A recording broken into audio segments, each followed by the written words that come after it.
XTCG Kingdom here, bringing you my new Sapphire and Amethyst Maleficent deck with all the new cards from Shimmering Skies, all the new plays that I'll have with it, and all the cool interactions it will have. We are just going to take a moment to get our sponsor out here, and they are Realm Hoppers, a Canadian-based TCG singles website where you can order online and get any of your singles shipped anywhere in Canada. Let's take a look at the deck, shall we? The deck will as follows. He is called the Mistress of Evil. It will include a bunch of the new cards from Shimmering Skies, which include the Maleficent, that is the 3-cost one, that when it quests, it actually can let you discard a card and then bounce a card back to your opponent's hand that has a cost of 3 or less. It could be a location, it could be a character, it could be an item. Our next big new card is the Maleficent 2-drop that has 2 lore and it's just a 2/2/2 all the way around. It helps with a lot of your lore questing. We are using a couple of the blue, our Sapphire Maleficents, because we want to get some of the bodies out, and all we want to see is a lot of bodies from Maleficent in the deck, because we are using one of the other new cards called We Know the Way. When you have a Maleficent in the grave, or discard, you can actually use the song and bring the Maleficent back into the deck, and then once you're done shuffling, you can randomly select the top card of your deck, and if it's a Maleficent, you get to play it for free. If it's not, it just goes to your hands, so it's a win in both directions there. We are using another new card called Elsa's Palace, where if your opponent has a card that's been exerted, you can actually keep it exerted permanently while playing this card. It doesn't have a lot of willpower, so you have to be mindful of that, but it does get you a lore, and it's only a 3-cost card, which actually can help you a lot in the end here. We are also using the new Amethyst and Amethyst Chromion. Let's get you free draws. We're not going to use too many of it because we don't want to give our opponent too many free draws, especially if they're on an aggro deck. We'd rather just ink that at that point, because we have another way of getting Maleficents from the deck, and that is the Sorcerer's Hat. We want to use the Sorcerer's Hat to just call as much Maleficent as we can almost all the time, and we can use that setup with the Bosses on a Roll, which is another big card for the deck that gives you a free lore and set up your next 5 draws for your turn, unless you have to shuffle your deck somehow. You get the Queen's Castle that you get some free more draws, and then you have the Maleficent, that's the 5-drop one, that lets you move damage around. So you have a quester, and it also lets you draw, and then it also lets you move damage for every time you draw. So pesky decks like evasive characters will not be safe with your damage as long as you can do damage to something else ahead of time. The main star of the deck is the Maleficent 6-cost shift one that says for every Maleficent on the field, you can bounce a card that's a 3-cost or lower, location, character, item, whatever, back to your opponent's hand. But you do have to set up the Maleficents to make sure they don't die. But that's the big thing with the deck, is you're trying to establish a big board of Maleficent, and then trying to swarm and aggro swarm the opponent down, and then go for a shift target, or shift over any of your Maleficents. You most likely would do this on the either the 2-cost one or on the 3-cost one, the one that lets you draw, because those ones are the ones that we find that it's best target to use it on. It doesn't cost you too much to get rid of stuff. Diablo is actually in here too to help you with trying to set up the top of your deck, because it does say every time you play a Maleficent, you can actually look at the top card of your deck, and you can either put it at the bottom of your deck or keep it where it is.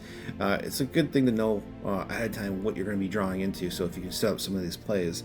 We're also using the Bestow a Gift card.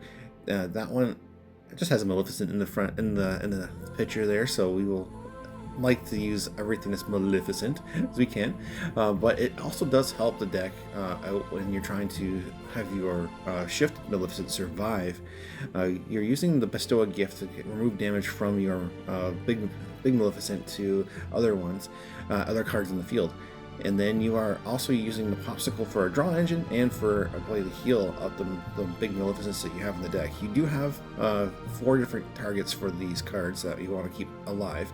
Your little Maleficents are more used for the swarm aspect, and don't expect them to survive too often. They don't really do much after their initial questing and their initial use, except for the 3-cost one that has 0 attack, because that one is a constant thing, but you don't really want to get rid of your hand all the time to do that one. I usually shift the big Maleficent on top of that one most of the time. The deck does revolve around a lot of swarm, like I said, and it does have a lot of characters that you want to bring out. Well, the blue Maleficent, both of them from Sapphire, are both unique in their own way. One will let you get a lot more lore and survive a lot more hits. The other one is just a 4-cost one that you can do on your turn 4 instead of your castle, but most of the time you want to do with castle. You don't want to not play the castle as much as you can. I find myself inking the blue Maleficents more often than anything else. That's okay. You are not really trying to play them as much as you're possible. You're playing the Amethyst Maleficents more. The deck does work really well. I do highly recommend it for a fun deck, not really a like a competitive deck. I found that the people that have decks that can outswarm you, this one can't really do much against, because you don't have really high attack power for nearly any of your characters except for like 2, and then those 2 it doesn't really do much. But you do have, I guess, the Maleficent 5 drop one that lets you move damage around to help you like do extra damage, which can be good. The Queen's Castle does get you more draws, which that helps you a lot in the deck. But I do find that sometimes with the deck, the Maleficents aren't fast enough. But I do recommend the deck. It is really fun to play. I'm going to be showing off some gameplay soon here with more of the card interactions and more of the card game going, and it's going to be against the AI, because again we're using Inktable. Inktable doesn't really have a versus mode yet, but you can at least try the cards out against an opponent, and they will at least be able to play it and show even you how to play some of your decks that you don't know how to play against. But I don't have any other color combinations that I would recommend playing the Maleficent in. It's just we know the way. It's just so good.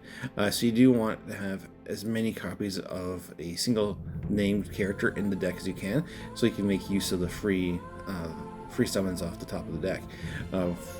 That way you don't have to worry about like trying to waste like ink on trying to play a character. You can even have the Maleficent that lets you draw a card sing the song, because it is a song. Every action in the deck except for the bestow gift is a song. So we're gonna take some time here to show you some gameplay on the deck. As you can see here, we have our hand of our first game. We're trying to get rid of stuff that we don't want, because we're trying to get a curve here. We do have a 2, a 3, and then we have our shift 1. Try your best to keep 1 shift Maleficent in hand, because that's your game plan for it. I ink the friends on the other side because I don't think I need it right away. I'm trying to bring out the 3-cost Maleficent so I can start bouncing cards back to hand. I bring out my 2/2 Maleficent that lets me start getting lore off, and the Town Toad just takes it out. I quest with the other 2 lore Maleficent. I don't need my bosses on the roll, so I bounce the Town Toad back to the hand, and I can play the Queen's Castle. So here's where the Queen's Castle starts to shine a lot in this deck. Queen Castle shines a lot in every Amethyst deck. Nothing real special there, but it does help this deck move a little bit faster than normal. As you can see, I don't need a second copy of the Shift Maleficent. They drop 2 Diablos on me, and it's going to be a hard time for me if I don't get rid of them, because they will be drawing same amount as I am. So I'll try to bounce back 1 to the hand, and then I let my opponent go. There's nothing more I can do. I have to wait for the something to be like exerted down before I can like decide to lock it down with the Elsa's Palace. So I just quest, bounce the Diablos back to the hand since the game shifted on top of it for some reason. We don't know why. And then I shift on top of my 3-cost Maleficent and then bounce back another card to the hand. I was waiting for my opponent to suicide his what's it called there, the Milo, and then bounce back all my cards, because I would have been fine with that, but I would lock down the Milo with the Elsa's Palace, play a few more Maleficents out, and at this point there's nothing else that they can do, and I just quest for game. We're going on to our next game here. We're going to put back some of the cards that we don't need right away. I did not get any big Maleficents, but I did play Diablo, so now I have a turn 1 play, which is good. I'm going to start just aggro summoning out Maleficents. I see that there's a Maleficent on top of the deck with Diablo, and I don't want it right now because I already have a 3-cost one I'm going to drop. So I put it to the bottom of the deck and end up just getting another of the same Maleficent. We're still going to do the same thing. Quest, bring out a Maleficent, check the top card of the deck, and then move it along. They play with Stormy John to kill my high lore Maleficent, which is unfortunate. At this point, I have no need to play anything that I have here. We'll go We Found a Way, and then we do hit a blue Maleficent, which is good, and then we can, all these, even summoning for free Maleficents will draw off the top of the deck. I did play the Friends on the Other Side, getting some more draws off, and they finally get their first characters out on the field, which is too late now, because now I'm fully committed to the field, bringing out more and more characters, and I'm just going to quest with all I have. I don't need to do anything more, and they can't catch up because I'm already at 10, where they're at 0. They are trying to play a Hercules deck that's themed after the Hercules movies, which is okay. I'm going to play out my Big Maleficent. Unfortunately, I can't target any of the other characters because they all have ward. Even my palace won't do much here, so it's no point in trying to play it. And if you do try to play the palace on your own characters, it does not work, because the palace only works on opponent's characters that are exerted. Oh, they got a Long King Zeus to take out the big blue Maleficent. That is going to be a problem because it has lots of health. I have my one Maleficent to sing the We Found a Way, We Know the Way, and then I did not get a Maleficent, but I still get to draw the card regardless, which is fine. I'm going to use my Sorcerer's Hat to call Maleficent from the top of the deck. I didn't have another Maleficent, a small one, on the field that I could actually set up top of the deck with, but you can definitely do that in here. When you have the Sorcerer's Hat out. They bring out a Simba, and at this point it's going to be game over for them because there's not much they can do. I have my card Sing, and then I will bring out another Maleficent and call Maleficent because it's at the top of the deck now, and I'm going to now just add the ink, and then I can't use the Elsa's Palace because I'm waiting for the Simba to be exerted, but I get a lore, and the Simba unfortunately kills both my characters, and I was now locking him down, and going to now play out my magical my Sorcerer's Hat so I can call Maleficent, drop another Maleficent, and then move my damage around, and then just quest for another one. So at this point they can't get rid of my stuff fast enough, so I'm going to just win off of the other cards here that I have on the field. The unfortunate part here is that they could always get out of the play really easily with the Hercules getting rid of my Elsa's Palace, but they just drop a whole bunch of characters showing me that they have nothing left, and then it's a game. We are now moving on to our last game. This game here, we are trying to do a curve and get as much characters in our hand that we can just go turn 1, turn 2, turn 3, so on. We get our Maleficent 1 drop, and we're going to trying to quest as long as we can because they did not bring out a single 1-cost character yet. They bring out a Coda, and we're going to keep going.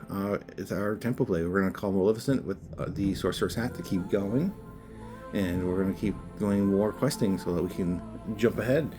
We're trying to set up the Queen's Castle.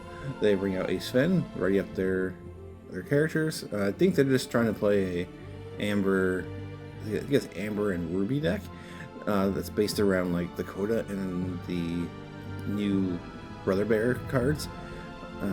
That's what the movie's from. It's another Disney movie that no one really watched. It was really good. I do recommend watching that if you have a chance.